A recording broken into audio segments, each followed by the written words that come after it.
Hi everyone, मैं हूं मंजुराक्षी शुक्ला। आप सबका फिर से बहुत बहुत स्वागत करती हूं इस छोटी सी और प्यारी सी क्लास में। आज हम बात करने वाले हैं गांधी युग के बारे में। उनके जन्म से लेकर उनके निधन तक के बीच में जो भी उन्होंने हासिल किया है, जो भी उन्होंने अपनी तरफ से भारत माता को दिया है, भारत माता को समर्पण किया है, उन्होंने अपनी तरफ से जो भी भारत माता को दिया है, जिसके बाद उनको राष्ट्रपिता कहा गया है। आज हम बात करेंगे उनके कुछ आंदोलन के बारे में, या उनके उस कार्यकाल के दौरान भारत में क्या क्या ऐसी बड़ी घटनाएं घटी हैं उनके बारे में, क्योंकि आपसे सवाल बहुत ही ज़्यादा पूछे जाते हैं। तो चलिए शुरू करते हैं।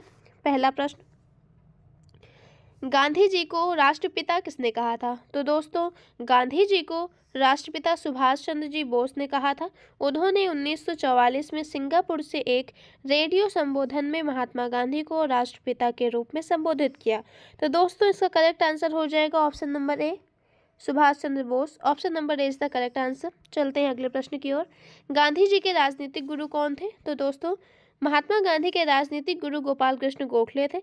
गोखले जी एक भारतीय राजनीतिक नेता और समाज सुधारक थे, जिन्होंने गांधी जी के भारत लौटने पर उनका मार्गदर्शन किया और उन्हें भारतीय राजनीति से जुड़ने के लिए प्रेरित किया। तो दोस्तों, इसका करेक्ट आंसर हो जाएगा option number C, Gopal Krishna Gokhale जी।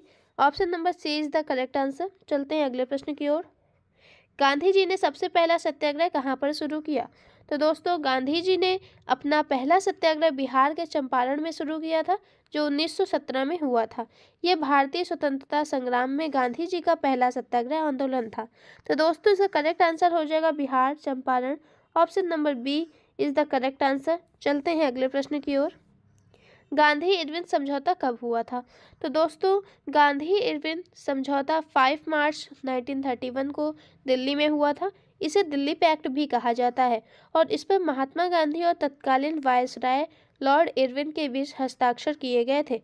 तो दोस्तों, इसका करेक्ट आंसर हो जाएगा option number A, 5 March 1931। A is the correct answer. चलते हैं अगले प्रश्न की ओर। रविंद्रनाथ टैगोर को गुरुदेव की उपाधि किसने दी थी? तो दोस्तों, महात्मा गांधी जी ने रविंद्रनाथ टैगोर को गुरुदेव की उपाधि दी थी। तो इसका option number C is the correct answer हो जाएगा। चलते हैं अगले प्रश्न की ओर। महात्मा गांधी जी के जन्म दिवस को किस रूप में मनाया जाता है?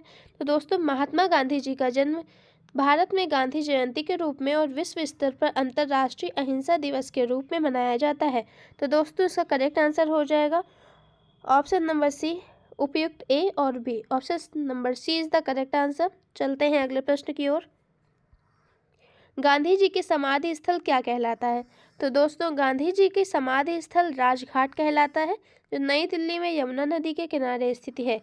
इसे 1948 में उनकी मृत्यु के बाद मनाया गया और यह एक स्मारक और राष्ट्रीय तीर्थ है। तो दोस्तों, इसका करेक्ट आंसर हो जाएगा option number A. Option number A is the correct answer, जो कि राजघाट है। चलते हैं अगले प्रश्न की ओर।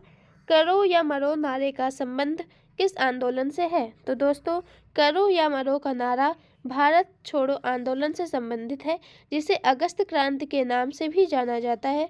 महात्मा गांधी ने 8 अगस्त 1942 को इस नारे के साथ इस आंदोलन की शुरुआत की थी। तो दोस्तों, इसका करेक्ट आंसर हो जाएगा ऑप्शन नंबर बी, भारत छोड़ो आंदोलन। चलते हैं अगले प्रश्न की ओर। महात्मा गांधी को दक्षिण अफ्रीका के किस रेलवे स्टेशन से फेंका गया था? तो दोस्तों, महात्मा गांधी को दक्षिण अफ्रीका के पीटर मैरिट्सबर्ग रेलवे स्टेशन पर ट्रेन से धक्का देकर उतारा गया था। यह घटना 7 जून 1893 को हुई थी, जब रंग भेद के कारण उन्हें उनके प्रथम श्रेणी के टिकट के बावजूद ट्रेन से बाहर निकाल दिया गया था। तो दोस्तों, इसका करेक्ट आंसर हो जाएगा option number A, Peter Maritzburg. Option number A is the correct answer. चलते हैं अगले प्रश्न की ओर। गांधी जी ने किस कानून को काला कानून कहा था? तो दोस्तों, गांधी जी ने रॉलेट एक्ट 1919 को काला कानून कहा था, क्योंकि इसने ब्रिटिश सरकार को बिना किसी मुकदमे या दलील के किसी भी व्यक्ति को गिरफ्तार करने, 2 साल तक जेल में रखने का अधिकार दिया था। तो दोस्तों, इसका करेक्ट आंसर हो जाएगा option number A, Rowlatt act. Option number A is the correct answer. तो दोस्तों, इसी के साथ हमारी क्लास खत्म होती है। आशा है आपको ये क्लास अच्छी लगी होगी। अगर आपको ये क्लास पसंद आई है तो उसे लाइक, शेयर एंड सब्सक्राइब कीजिए। Thank you.